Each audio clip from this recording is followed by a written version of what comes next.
आइए सुनते हैं मुंशी प्रेमचंद की कहानी ठाकुर का कुआं। जोखू ने लोटा मुंह से लगाया तो पानी में सख्त बदबू आई। गंगी से बोला, ये कैसा पानी है, मारे बास के पिया नहीं जाता, गला सूखा जा रहा है और तू सड़ा पानी पिलाई देती है। गंगी प्रतिदिन शाम पानी भर लिया करती थी। कुआं दूर था, बार बार जाना मुश्किल था। कल वो पानी लाई तो उसमें बू बिल्कुल न थी, आज पानी में बदबू कैसी। लोटा नाक से लगाया तो सचमुच बदबू थी। जरूर कोई जानवर कुएं में गिरकर मर गया होगा, मगर दूसरा पानी आवे कहां से। ठाकुर के कुएं पर कौन चढ़ने देगा। दूर से लोग डांट बताएंगे, साहू का कुआं गांव के उस सिरे पर है, परंतु वहां भी कौन पानी भरने देगा। कोई तीसरा कुआं गांव में है नहीं। जोखू कई दिन से बीमार है। कुछ देर तक तो प्यास रोके चुपचाप पड़ा रहा, फिर बोला, आज तो मारे प्यास के रहा नहीं जाता, ला थोड़ा पानी नाक बंद करके पी लूं। गंगी ने पानी ना दिया। खराब पानी से बीमारी बढ़ जाएगी इतना जानती थी, परंतु ये ना जानती थी कि पानी को उबाल देने से उसकी खराबी जाती रहती है। बोली, ये पानी कैसे पियोगे, ना जाने कौन जानवर मरा है, कुएं से मैं दूसरा पानी लाए देती हूं। जोखू ने आश्चर्य से उसकी ओर देखा। पानी कहां से लाएगी? ठाकुर और साहू के दो कुएं तो हैं, क्या एक लोटा पानी भी ना भरने देंगे? हाथ पांव तुड़वा आएगी और कुछ ना होगा। बैठ चुपके से, ब्रह्म देवता आशीर्वाद देंगे, ठाकुर लाठी मारेंगे, साहू जी 1 के 5 लेंगे। गरीबों का दर्द कौन समझता है। हम तो मर भी जाते हैं तो कोई द्वार पर झांकने नहीं आता, कंधा देना तो बड़ी बात है। ऐसे लोग कुएं से पानी भरने देंगे? इन शब्दों में कड़वा सत्य था। गंगी क्या जवाब देती, किंतु उसने वो बदबूदार पानी पीने को ना दिया। रात के 9 बजे थे। थके मांदे मजूर तो सो चुके थे। ठाकुर के दरवाजे पर 10-5 बेफिक्रे जमा थे। मैदानी बहादुरी का तो अब न जमाना रहा है न मौका। कानूनी बहादुरी की बातें हो रही थी। कितनी होशियारी से ठाकुर ने थानेदार को एक खास मुकदमे में रिश्वत दी और साफ निकल गए।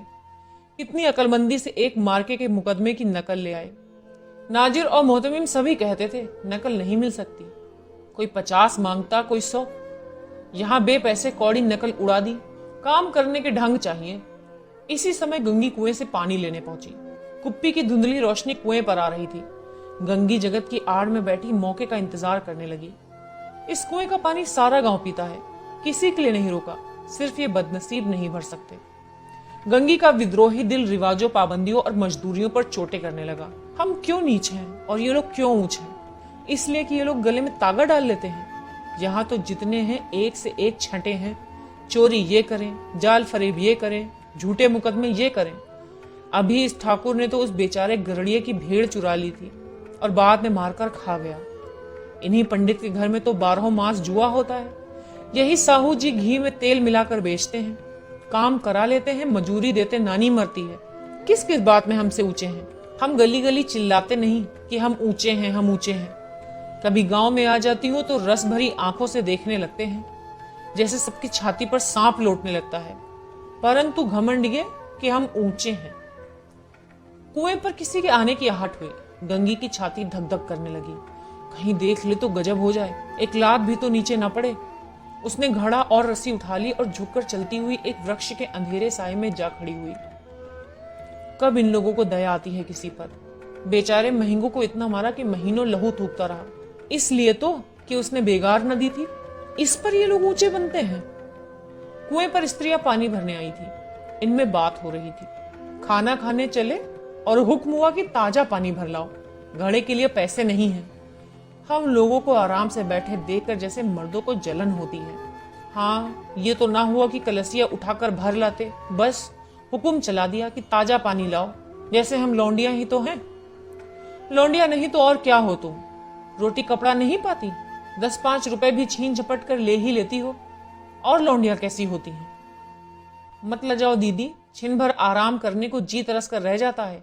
इतना काम किसी दूसरे के घर कर देती तो इससे कहीं आराम से रहती।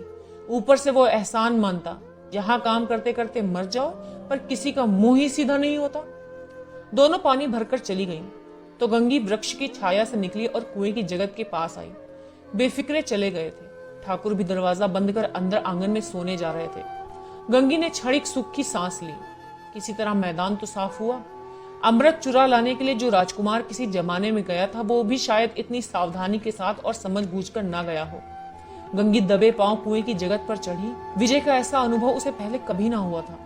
उसने रस्सी का फंदा घड़े में डाला, दाएं बाएं चौकन्नी दृष्टि से देखा, जैसे कोई सिपाही रात को शत्रु के किले में सुराग कर रहा हो। अगर इस समय वो पकड़ ली गई तो फिर उसके लिए माफी या रियायत की रत्ती भर उम्मीद नहीं। अंत में देवताओं को याद करके उसने कलेजा मजबूत किया और घड़ा कुएं में डाल दिया। घड़े ने पानी में गोता लगाया, बहुत ही आहिस्ता, जरा भी आवाज ना हुई। गंगी ने 2-4 हाथ जल्दी जल्दी मारे। घड़ा कुएं के मुंह तक आ पहुंचा। कोई बड़ा शहरोज पहलवान भी इतनी तेजी से न खींच सकता था। गंगी झुकी कि घड़े को पकड़कर जगत पर रखे कि एकाएक ठाकुर साहब का दरवाजा खुल गया। शेर का मुंह भी इससे अधिक भयानक ना होगा। गंगी के हाथ से रस्सी छूट गई। रस्सी के साथ घड़ा धड़ाम से पानी में गिरा और कई क्षण तक पानी में हिलकोरे की आवाजें सुनाई देती रही। ठाकुर कौन है पुकारते हुए कुएं की तरफ आ रहे थे और गंगी जगत से कूदकर भागी जा रही थी। घर पहुंचकर देखा कि जोखू लोटा मुंह से लगाए वही मैला गंदा पानी पी रहा था। आप सुन रहे थे मुंशी प्रेमचंद की कहानी ठाकुर का कुआं। जल्द ही एक नई कहानी के साथ आपके सामने उपस्थित होंगे। अगर आपको ये कहानी पसंद आई है तो इसे लाइक कीजिए, अपने साहित्य प्रेमी मित्रों के साथ शेयर कीजिए और इस चैनल को जरूर सब्सक्राइब कीजिए। धन्यवाद।